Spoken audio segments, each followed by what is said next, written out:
Mabes Polri harus membongkar kuburan Eki, kemudian dilakukan tes DNA. Astagfirullahaladzim, dia sudah pernah dikubur dan dibongkar lagi. Itu tidak bisa, tidak manusiawi. Cocokkan dengan Saya keberatan sekali. cocokkan. Besok kami rapat DPP jam 10 dan untuk membuat langkah-langkah upaya hukum demi kepentingan klien kami Pak Ibtu.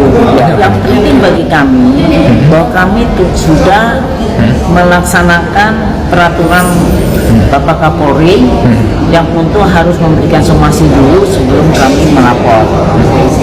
Ya, sekarang ini sekelas Rudiana belum juga dipanggil ke Mabes Polri untuk disidang etik, nggak ada. Coba sekelas yang namanya Sambo lah, cepet-cepet gercep mereka kemarin Sambo dinonaktifkan, ya kan? Udah buka-buka pula judi online-nya. Nah jangan lupa.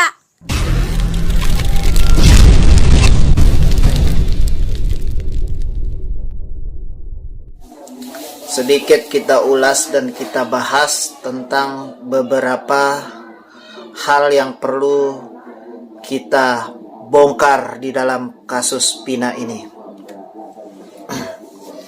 Karena ada banyak orang-orang yang mengatakan kalau Eki ini masih hidup, dan ada juga yang bilang kalau Eki ini meninggal.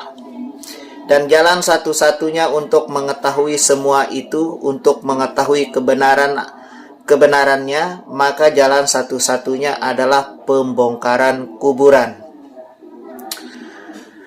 Dan ada beberapa debat yang kita lihat, pengacara Peggy Setiawan Bapak Tony RM yang mengatakan kalau kuburannya Eki ini harus dibongkar. Tapi ada satu pengacara Ibu Elsa yang mengatakan bahwa tidak diperbolehkan untuk membongkar kuburan itu. Satu poin untuk Bapak Tony, ada apa sebenarnya Ibu Elsa tidak memperbolehkan pembongkaran kuburan? Dan yang kedua, ada juga yang mengatakan kalau pembunuh Pina ini adalah Eki. Masuk di akal dan masuk di logika. Kalau memang benar Eki masih hidup, berarti pembunuh Pina ini Eki. Oke? Terbaru, beredar kabar bahwa Muhammad Eki Rudiana alias Eki bukanlah anak kandung dari Ibtu Rudiana.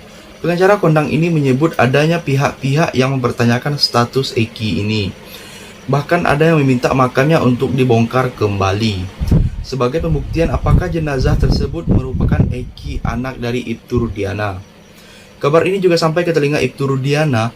Elsa Syarif menyebut bahwa hal ini membuat kliennya sangat sedih.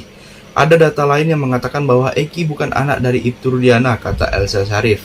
Yang akhirnya ada yang memprovokasi bahwa untuk membuktikan Eki anak kandung dari, coba bongkar aja kuburannya. Hal itu membuat pedih hati klien saya atas provokasi itu.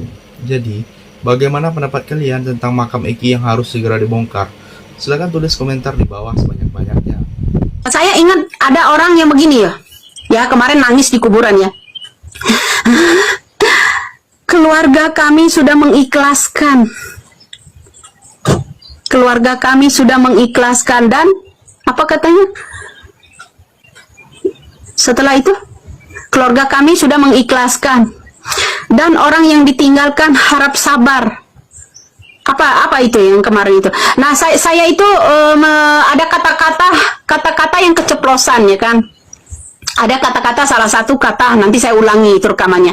Ada salah satu kata-kata yang keceplosan di situ, ya, keceplosan salah satunya di sana. Ini, ya dengan bangganya saya ini masih aktif dan ini semoga Bapak Kapolri melek dengan kasus ini orangnya masih aktif. Ya BAP lama itu jangan diganti Pak Kapolri. Bapak Kapolri Listio Sigit, ya semoga penyidik yang dari Mabes Polri itu menekankan kepada Polda Jabar meminta CCTV di tempat TKP dan ada beberapa sudut itu diambil semua. untuk yang namanya penyidik, ya. Ya kenapa ini nggak perlu inilah, ya. Kalau udah diambil oleh Mabes Polri, ya, nggak ada menduga-duga.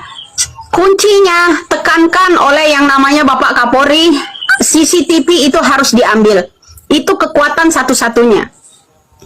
Ya, kalau yang di Indomart kemarin kita juga pernah nanya loh di sana. Ya, dia bilang nggak bisa itu karena udah lama, harus izin dulu sama bosnya. Udah disimpan sama bosnya. Boleh tanya itu sama yang Indomart di sana. Ya. Sisi lain, Ibtu Rudiana, ayah kandung dari almarhum Eki, akhirnya memberikan klarifikasi terkait berbagai isu miring yang menimpanya dalam kasus Vina Cirebon. Dalam pernyataan resminya, Ibtu Rudiana meminta maaf kepada seluruh warga Indonesia karena tidak munculnya dia di media saat kembali diusutnya kasus Vina Cirebon ini. Ibtu Rudiana menjelaskan bahwa ia ingin sekali mengutarakan sebagai peristiwa yang diketahuinya selama ini, namun terkendala oleh aturan dan kode etik yang harus dipatuhinya sebagai kepolisian. Ia menekankan bahwa banyak pihak dan berita miring yang beredar di media saat ini sangat subjektif dan disampaikan oleh orang-orang yang tidak mengetahui kejadian yang sebenarnya. Jadi, bagaimana pendapat kalian? Silahkan tulis komentarnya di bawah. Aku mewakili seluruh masyarakat yang ada di Indonesia, dari mulai masyarakat yang ekonominya menengah ke bawah, alias mewakili masyarakat miskin. Untuk pemimpinan tertinggi polisi yang ada di Indonesia ini, Pak Kapolri, ada satu yang mewakili 60 pengacara yang dipakai untuk membela Rudiana. Pak Kapolri mengatakan kalau Ibtu Rudiana bisa keluar dan bisa berklarifikasi dan bisa mengasih informasi kalau ada izin atau mandat dari atasannya. Kami masyarakat yang biasa-biasa aja pengetahuannya tentang hukum ini, Pak, minta supaya Pak Kapolri memberikan mandat kepada Ibtu Rudiana untuk mengeluarkan suaranya tentang kasus Vina yang terjadi 8 tahun yang lalu, Pak. Tentang 8 orang yang sudah ditahan sampai saat ini. Kalau si Fitria, kuasa hukum dari mereka-mereka sana, repetisi kuasa hukum dari mereka-mereka sana, yang banyak kali lah gelarnya itu, Pak, mengatakan 3 kali 24 jam harus melapor, harus datang si Deddy Mulyadi, Egy Setiawan, Liga Arab, dan kami masyarakat semuanya, aku Pak yang mewakili seluruh masyarakat dari masyarakat miskin sampai ke menengah aja lah, supaya mandat dikeluarkan. Itu Rudiana memberikan informasi yang benar. Jangan nunggu-nunggu lah, Pak, karena kami yang nggak ngerti-ngerti hukum ini. Dengar kemarin ada satu perwakilan dari 60 pengacara itu berkata harus ada mandat dari atasannya. Langsung aja Pak Kapolri memberikan mandat supaya Rudiana keluar, mengasih informasi, memberitahu hal yang sebenarnya tentang kasus Vina ini, supaya masyarakat bisa tenang, supaya masyarakat bisa lagi percaya kepada institusi kepolisian. Kami masyarakat sangat menghormati institusi kepolisian Indonesia ini, Pak. Gara-gara Ibtu Rudiana, masa gara-gara satu oknum saja, kepercayaan masyarakat sudah nggak ada lagi untuk institusi kepolisian ini. Jadi tidak menghormati. Jujur sejujurnya aku mewakili masyarakat, kami sangat menghormati kalian-kalian institusi kepolisian khususnya yang berbaju coklat. Tapi dengan kasusnya si Ibtu Rudiana ini mental semuanya apa yang kami percayakan itu. Terakhir, alasan Ibtu Rudiana yang menghilang dari publik karena alasan kode etik, kepolisian dinilai tak bisa dipertanggungjawabkan oleh mantan Kapolri, Komjen Owe Groseno. Menurutnya, tidak ada aturan yang mengikat bahwa Ibtu Rudiana selaku anggota aktif dilarang untuk tampil ke publik dan memberikan klarifikasi yang sebenarnya terkait kasus Vina 2016. Pasalnya, hilangnya Ibtu Rudiana selama ini justru malah menimbulkan kegaduhan di masyarakat dan membuat banyak asumsi liar yang beredar di kasus Vina Cirebon ini. Aturan itu tidak ada ya. Siapa yang menerbitkan aturan itu, kata Owe Groseno. Jadi, bagaimana pendapat kalian? Silahkan tulis komentar di bawah sebanyak-banyaknya. Saya dari channel YouTube Segudown TV, pamit, sampai jumpa.